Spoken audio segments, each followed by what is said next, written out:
Bonjour à tous, on se retrouve pour parler de la gamme de moulinets Luz.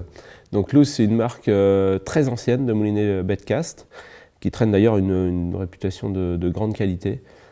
C'est une marque américaine qui a débuté il y a très longtemps et qui est en fait à la pointe dans le domaine. Donc Fox et Luz sont maintenant dans la même société et je vais vous aider donc à y voir plus clair sur cette gamme de moulinets, puisqu'on a plus d'une dizaine de modèles. Donc je vous propose de commencer par les moulinets Swim Bed, Big Bed, donc les gros moulinets. Donc on a dans l'offre 3 modèles. On a le GX3, le Super Duty 300 et le Super Duty Wide. Donc ce sont des moulinets pour jeter principalement des gros leurres. On peut pêcher au jerkbait, on peut pêcher au leurre souple avec des forts grammages, tout ce qui est swim bait, gros spinner, gros crank. Donc tous les moulinets en fait, enfin tous les leurres qui vont réclamer beaucoup de contenance ou une mécanique renforcée. Donc évidemment ça ira sur des cannes fortes et l'espèce visée principalement ça va être le brochet. Donc au travers de cette gamme, comme je vous ai dit, on a 3 moulinets. On a le GX3 qui est le moins cher de tous, qui vaut 139 €, mais qui présente déjà un rapport qualité-prix assez dingue, puisqu'on a un moulinet donc qui a 5 roulements, avec une plage de lancer au niveau des grammages de leurre qui va de 10 à 120 grammes, donc qui va couvrir la plupart des leurres que l'on veut envoyer avec, en allant du gros spinner jusqu'au leurre souple, en passant par un gros crank. Justement, son ratio là, de 6.5, c'est-à-dire 6 et demi tours de manivelle de bobine par tour de manivelle, ça nous donne une récupération de 79 cm, donc il va couvrir l'ensemble des besoins. Au niveau système de freinage, Luz a 6 systèmes différents de freinage, y compris des combinaisons de freins magnétiques et centrifuges.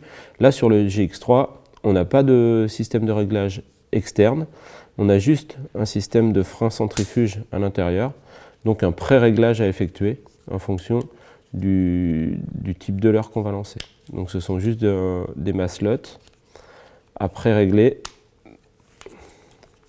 Voilà, on peut mobiliser le nombre de maslottes qu'on veut en les poussant vers l'intérieur ou vers l'extérieur. Le frein centrifuge est là pour freiner la bobine, notamment au début du lancer quand elle a tendance à aller trop vite, à s'emballer. Donc avec un bon réglage du frein centrifuge, on limite fortement le nombre de perruques. Donc le GX3, le plus léger de la gamme, le moins cher, avec donc ce rapport qualité-prix assez sympa. Ensuite, on a le Super Duty 300, qui là est déjà plus élaboré. On voit que la manivelle est différente, on a une très bonne préhension sur la manivelle. On a en revanche le même bâti, donc on va retrouver à peu près, enfin même exactement la même contenance que son petit frère, le GX3. Et par contre un nombre de roulements supérieur, puisqu'on a 7 roulements. Une plage de leurre à lancer aussi plus importante, puisqu'on va jusqu'à 200 grammes. Donc on va dire 99% des leurres que l'on peut utiliser pour pêcher le brochet vont être couverts par le Super Duty 300. Voilà. Il est un tout petit peu plus lourd, il fait 260 grammes. Ça vient du fait qu'il a un bâti alu, alors que le GX3 a un bâti graphite. Donc on a un moulinet un poil plus lourd, mais ça ne se ressent pas, franchement, la prise en main est tellement bonne que l'équilibre reste très bon, quel que soit le poids de la canne. Voilà, là on a un ratio un petit peu plus élevé, on est sur du 7,2, ça fait 89 cm par tour de manivelle, donc il va être peut-être même encore un peu plus polyvalent. Et puis il sort à 199 €, donc à un prix vraiment sympa. Là, grosse différence quand même par rapport au GX3, on a une combinaison de 2 systèmes de freinage. Donc si j'enlève la plaque de côté, on voit qu'on a un frein centrifuge et un frein magnétique. Donc le frein centrifuge, on a un pré-réglage comme dans le GX3, sauf qu'on a en addition un frein magnétique qu'on va pouvoir venir régler de l'extérieur avec la molette, qui est graduée de 0 à 10, qui est cranté d'ailleurs. Et ce frein va être adapté en fonction des conditions. Par exemple, si on a un vent de face, avec un leurre un peu léger, on va remettre 1 ou 2 ou 3 crans de frein magnétique. Ça rapproche tout simplement les aimants de la bobine et ça va la freiner un petit peu. Ce qui fait que de manière continue lors du lancer, on va avoir un petit frein qui va s'appliquer pour éviter les perruques.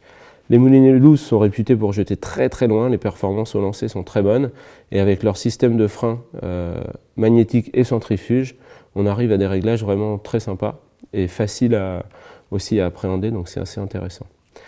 Petit détail aussi bien sur le Super Duty que sur le GX3, on a un frein qui est audible, comme sur un moulinet spinning.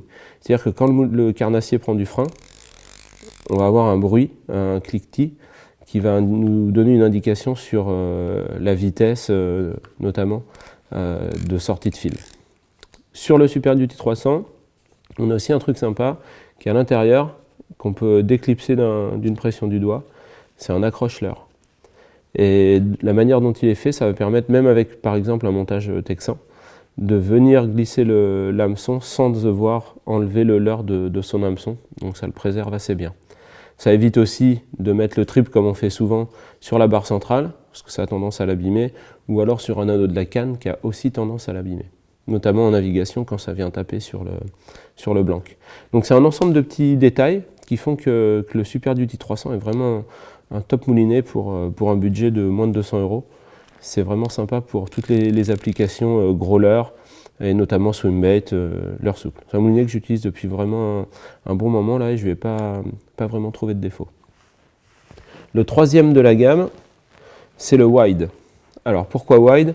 Parce qu'il a une bobine un petit peu plus large. La contenance est quand même un petit peu supérieure par rapport au GX3 et au Super Duty 300. Par contre, le bâti est différent. C'est-à-dire qu'un GX3 ou un Super Duty, on va avoir tendance à être un petit peu plus haut.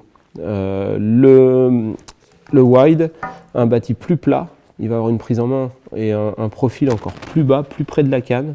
Donc les gens qui ont des petites mains, c'est quand même intéressant. C'est un moulinet qui est vraiment sympa parce qu'il va avoir une prise en main qui va être facilitée. Lui, il a un ratio de 7:1, mais pour autant, il a une récupération plus faible que le Super Duty qui a à peu près le même ratio, 7:2, ça devrait être similaire, mais il ramène que 79 cm. Parce que justement, il a ce profil plus plat et un diamètre de bobine qui va être légèrement inférieur, mais beaucoup plus large. Donc il présente lui aussi pas mal disons, il est assez complémentaire par rapport aux deux autres. Lui, c'est un 11 roulements et il sort au même prix que le Super Duty 300, c'est-à-dire moins de 200 €. On retrouve à peu près les mêmes fonctions, c'est notamment au niveau du freinage, avec un frein magnétique et un frein centrifuge, donc des possibilités de réglage qui sont vraiment très intéressantes. Voilà, donc c'était la gamme de moulinets Swimbait, Bigbait de Luz, GX3, Super Duty 300, Super Duty Wide, avec des caractéristiques complémentaires et une fiabilité qui est commune.